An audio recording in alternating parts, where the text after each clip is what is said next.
जय श्री महाकाल। आजकल हमारे समाज में एक खौफ सा पैदा हो गया है मांगलिक दोष को लेकर के।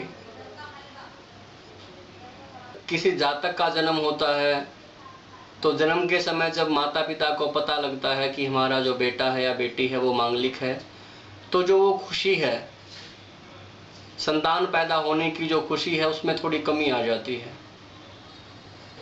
कि इसका दाम्पत्य जीवन कैसा रहेगा, इसके जीवन में कुटुंब का सुख होगा भी या नहीं, इसके जीवन में व्यवसाय कैसा रहेगा, आदि अनेकों शंकाएं मन को घेर लेती हैं।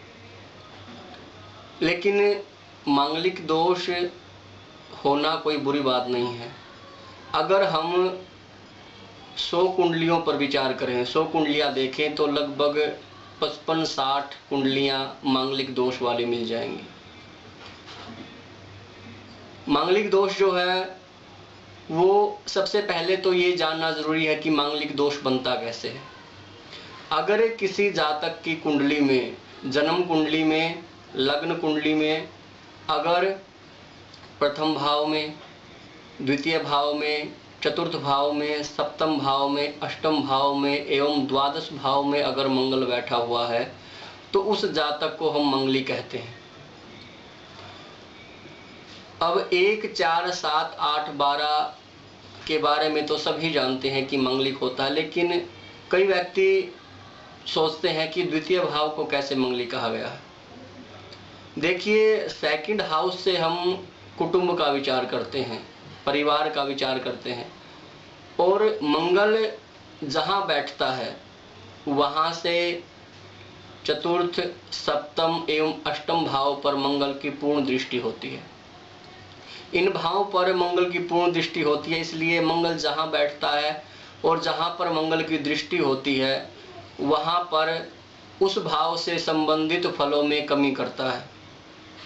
अगर मंगल जैसे द्वितीय भाव में बैठा हुआ है तो वहाँ से उसकी चतुर्थ दृष्टि पंचम भाव पर होगी।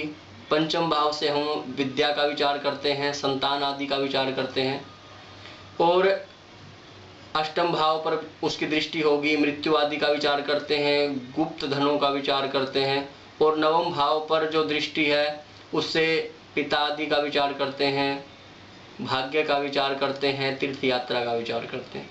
तो मंगल द्वितीय भाव में बैठने पर भी मांगलिक दोष बनाता है।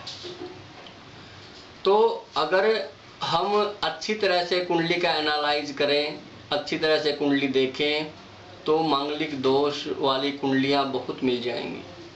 इससे घबराने की आवश्यकता नहीं है, क्योंकि अगर हम कुंडली देखेंगे ही नहीं, कुंडली बनवाएंगे ही नहीं, तो पता कैसे लगेगा कि हमारा जातक मांगलिक है या मांगलिक नहीं है। देखिए, मंगल जो दोष है उसका परिहार भी व्याप्त है, परिहार भी मिलता है। अगर किसी की कुंडली में मंगल के साथ अगर शनि बैठा है या गुरु की मंगल पर दृष्टि है तो उसका जो प्रभाव है वो कम हो जाता है। मंगल दोष का जो, मंगलिक का जो प्रभाव वो कम हो जाता है, लेकिन पूरी तरह से निरस्त नहीं होता।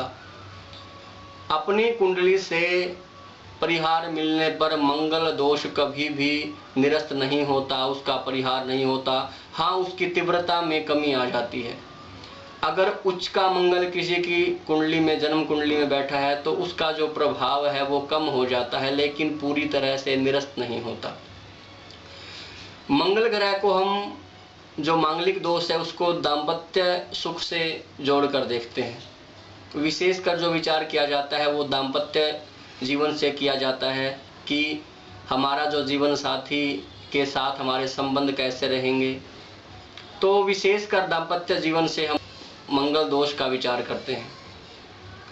जो मंगलिक है, अगर इन भावों से मंगलिक बन रहा है, 1, 4, 7, 8, 12 इन भावों से अगर मंगलिक है तो वो जातक मांगलिक ही कहा जाएगा।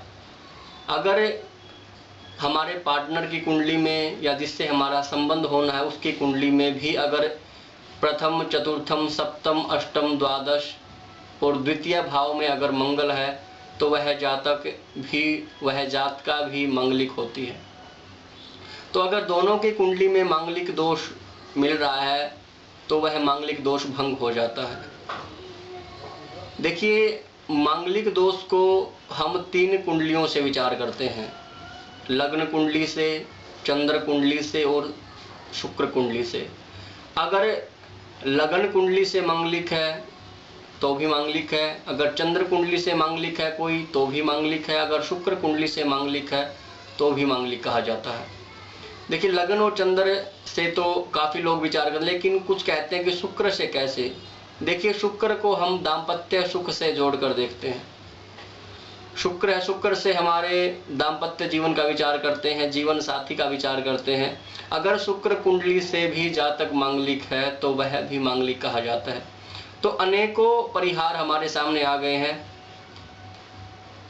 लग्न कुंडली से मांगलिक देखें, चंद्र कुंडली से मांगलिक का विचार करें, शुक्र कुंडली से मांगलिक का विचार करें, और कुछ आचार्य तो नवमांश कुंडली से भी मांगलिक का विचार करते हैं। अगर नवमांश कुंडली से भी मंगल दोष का परिहार हो रहा है तो वो भी परिहार माना जाता है।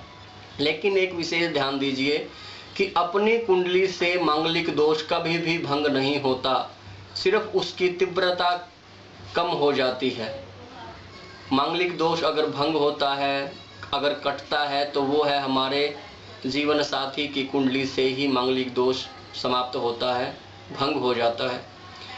अगर देखिए, अगर कोई व्यक्ति, कोई जातक अगर जन्म कुंडली से भी मांगलिक है, चंद्र कुंडली से भी मांगलिक है, शुक्र कुंडली से भी मांगलिक है, और किसी भी एंगल से उसका जो मांगलिक दोष है वो उसकी तीव्रता में कमी नहीं हो रही, गुरु की दृष्टि नहीं है, शनि का कोई संबंध नहीं है, तो वह व्यक्ति घोर मांगलिक कहा जाता है। घोर मांगलिक जो होता है, कई बार ऐसा देखा गया है कि या तो उसके पार्टनर की, उसके जीवन साथी की डेथ हो जाती है, अन्यथा वह आजीवन रोगी रहता है।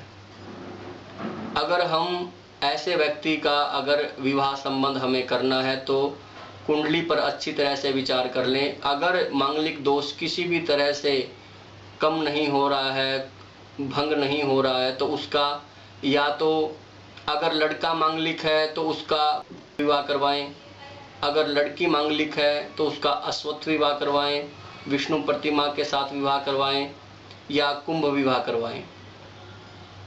ऐसा शास्त्रों में वर्णन है। और भी कई परिहार हैं। मंगल ग्रह का आप जाप कर सकते हैं जिससे कि उसकी तीव्रता में कमी हो। तो मंगल दोष से घबराने की आवश्यकता नहीं है। बहुत से परिहार हैं जिससे कि आपका मांगलिक दोष भंग हो सकता है, लेकिन वो है देखने का उसका तरीका। आप किसी अच्छे एस्ट्रोलॉजर से अपनी कुंडली का एनालाइज करवाएं, उस पर विचार करवाएं कि मांगलिक दोष की तीव्रता कितनी है।